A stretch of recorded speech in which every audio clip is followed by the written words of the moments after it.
2 semaines après l'attaque du jardin d'enfants, la vie a repris son cours dans la ville de Taixing. L'agresseur vient juste d'être condamné à mort. Certains respirent, mais le malaise persiste.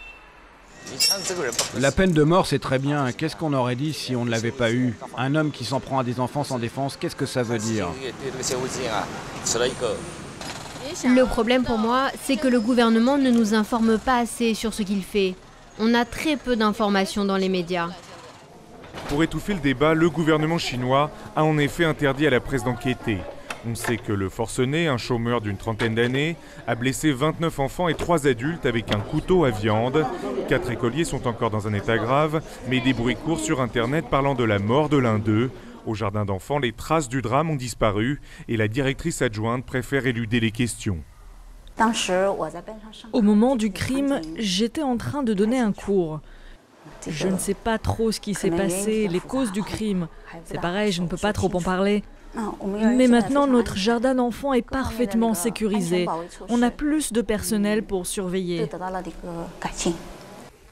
Nous ne pourrons pas parler aux parents des victimes ni aux adultes blessés. Une équipe du gouvernement nous surveille.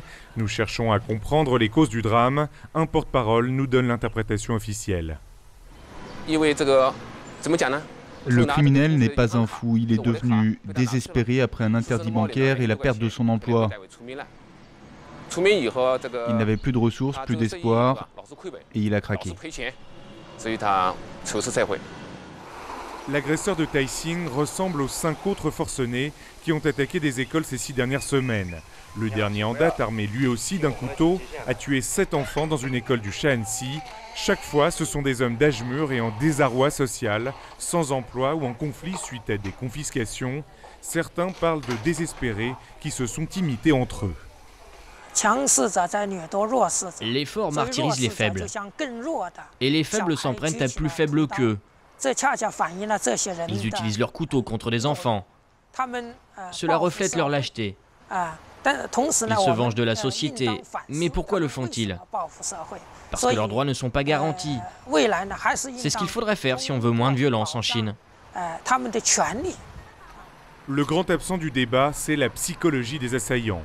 2 d'entre eux avaient des antécédents psychiatriques et 2 autres se sont suicidés après leur crime. La prise en charge des troubles mentaux reste un tabou en Chine, où la protection des plus fragiles est décidément l'une des clés de la paix sociale.